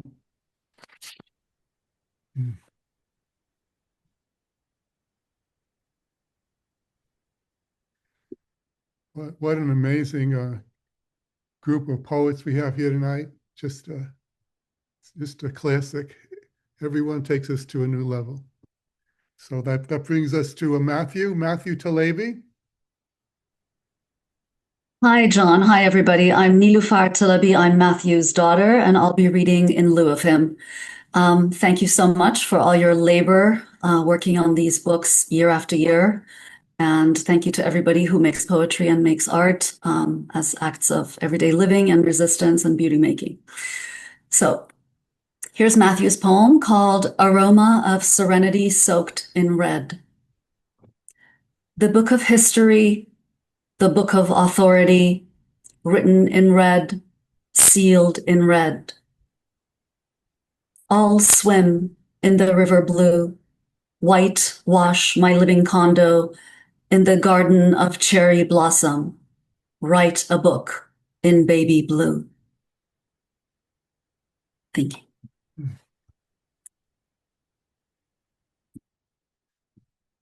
Thank you so much for that. That brings us to our next poet, who is from Greece, Sarah Thilikou.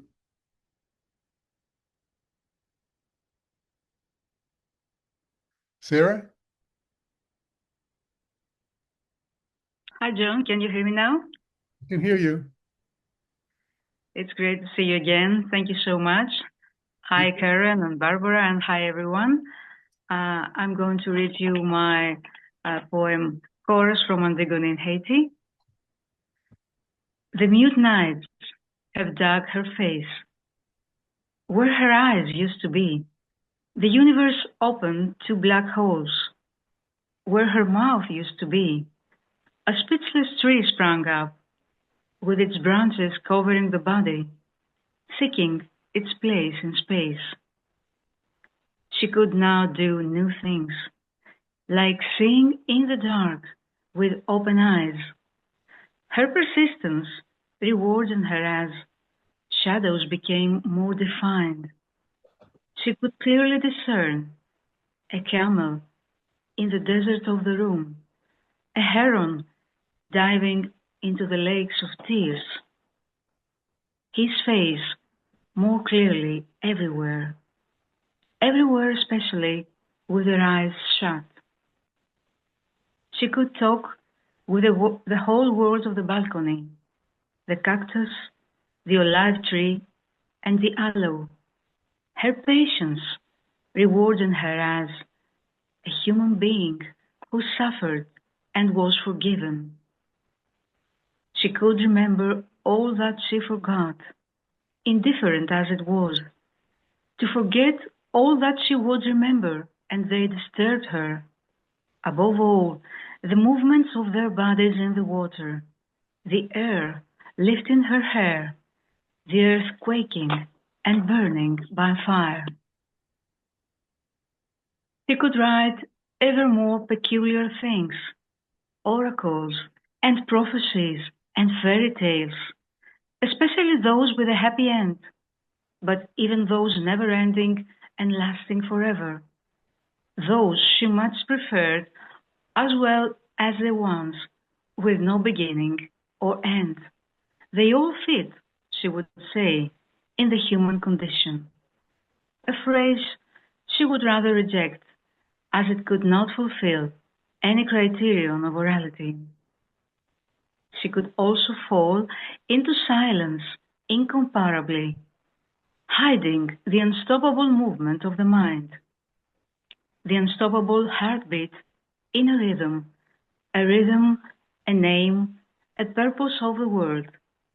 For what is not spoken does not exist, and the melody not sung slowly fades out in the world into melodies to be born after the spring goes away. So she could think, feel, knowing that it's exactly the same thing, truth, an unstoppable movement in the pendulum of reconciliation from one room to another, from one epoch of the world to another, which always rises as everything, silently rising, without anger, without fear or expectation. Thank you. And thank you, Sarah, for those very healing words, which you always have. Next poet is going to be Raymond Nat Turner. Raymond? Greetings, everyone. I echo what previous poets have said about thanks to the editors and their yeoman efforts and labor throughout the years. And I have my piece in there is called Owl Poem, subtitle Nod to Amiri. And the epigraph is, quote, in a time of universal deceit, telling the truth is a revolutionary act, end quote, George Orwell. Who got the whole deck in his hands? Who got the whole deck in his hands? Who got the whole deck in his hands? Who got the whole damn deck in his hands? Who got little bitty Greenland in his hands? Who got all Canada in his hands? Who got a canal in Panama in his hands? Who got the whole damn deck in his hands? Who could slap tariffs on twisters, square dance them down to Cuba, and keep the Confederacy out of harm's way? Who? Who can build a wall and stop invasion of wildfires and floods? Who? Who can fire droughts and lay off atmospheric rivers? Who? Who can declare hurricanes Chinese hoaxes, deport them as enemy aliens, and make Governor Woke Smoke oversee their torture in Gitmo? Who? Who can order the worm-eaten brain of a Mangala medicine man to sprinkle doo-doo dust, mumbo jumbo, abracadabra, cryptocurrency, and mass arrest measles and the Lone Star State? Who? Who have the biggest, bestest, mostest of everything and anything? Who? Who have the biggest and best bootlickers and brown nosers? The most yes men? Who? Who find the most fools and knaves, grifters and career criminals? Who?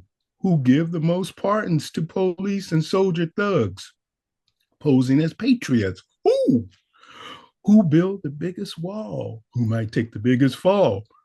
Who? Who excuse the most in the least amount of time? Whose life is a career of white-collar crime? Who? Who have the biggest, whitest rallies and parades? Who trying to kill the most Africans with AIDS? Who? Who say, find me the most votes in the Peach State? Who say Dogism make America great? Who? Who hire the most corrupt and the whitest? Who fire the best and the brightest? Who? Who want to be a wise guy? Who hire the most DEI? Drunkards, embezzlers, incompetents. Who slap the most and biggest tariffs? Who foghorn the racist sheriffs? Who do the most Mussolini moves? Who wedged marked cards between his hooves? Who still calling for more oil and coal? Who stripped the Kennedy Center of its soul? Who make the most phone calls for remote control? Who?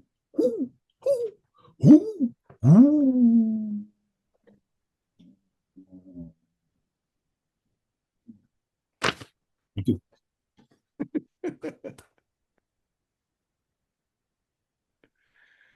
Oh, thanks again, Raymond. It's always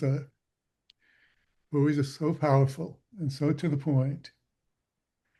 That takes us to I think Bisma Upreti is not here today, And then we're going to Rorschach, D.A. Rorschach Wilson. Rorschach?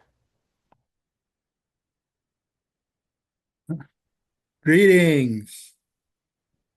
I believe that revolutionary poetry is essential, and I'm very happy to be here with all of you today. My poem is called Firebird. From the fire's ashes, the phoenix shall rise again. Phoenix, life, death, and rebirth. Broken hearts around broken fires. Were you once a druid? I have seen your eyes dark in the firelight. These trees cast weird shadows. Have you seen the shaman dancing, arms flying? The flames lick about his waist, chanting, chanting, chanting. I have seen your eyes dark in the firelight. The flame bird rises up all at once alive. That which dies can live again. Oh, the stories I could tell about countless descents and reascents. But my memories are clouded. There is a lock upon my mind and shackles on my heart. How I wish that I could burst them and rise up again like a phoenix, all golden and red, bathed in flame. The stars were different then, beneath the druid fire. Were you there? Some of that light seems to reflect from your eyes. Could the phoenix leap again out of the fire into the full bloom of memory?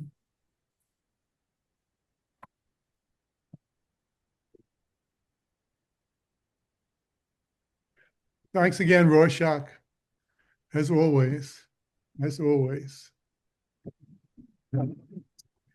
And that brings us to what I think is our final poet for the day, Eric Allen Yankee. Eric? Hi. Hello? Hello? Hi, can you hear me? Yes, we can hear you. Okay, thank you. Having some video problems, I don't know. This poem is titled Soldiers. An important part of war was explained to me today. Anyone you kill can simply be declared a soldier, and then it makes it all okay. There are no civilians anymore. No such thing exists. The 10-year-old who hasn't eaten much in months but throws a rock is now a fine and fit soldier in perfect uniform. His house can now be declared the house of an enemy combatant. Maybe you give his mother a promotion to colonel. Now you can kill her too and not have to feel guilty about it. Dead soldiers are fine in war. Now they're not people anymore. They're all soldiers. Don't like someone? Call them a soldier, and now you can shoot them, beat them, bomb them, eradicate them. It is so easy to do this. I know plenty of people who do not like me. I wonder how many of them have declared me an enemy soldier and would kill me the first chance they got.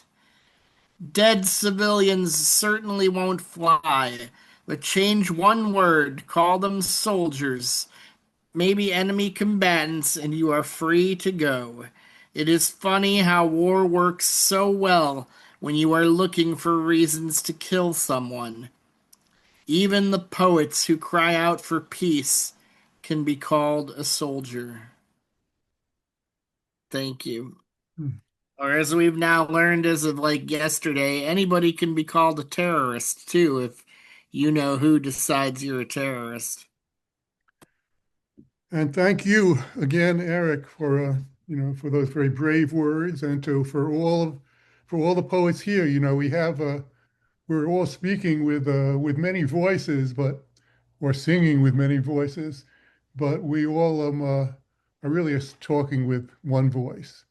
And not just us, but there are many millions of poets and people all around the world speaking with one voice about what's going on. So and we're doing it, in this cultural world where we're not trying to just demonize and destroy enemies. We're trying to bring about a higher consciousness and a better world. So, I want to thank you all for coming here, and for my co-editors, Karen Melander Magoon and Christina Brown, who unfortunately could not be here today, and Barbara Patchke. And if we're lucky, we will do another anthology next year, and we'll just see you all here at the same time and same place. Until then, keep singing, keep telling the good word out, and raising our consciousness and transforming destruction into a livable future for our planet and for our grandchildren. And thank you all for coming again. And so, see you. Thank you. See you next year then. Thank you, Karen. Yeah, if we come into Thank your you living so room, much to everyone we'll here. bring the pizza. Thank you. Thank you so much. Thank you, John. Love Thank you, you all. Karen. Love you all. Amazing poetry.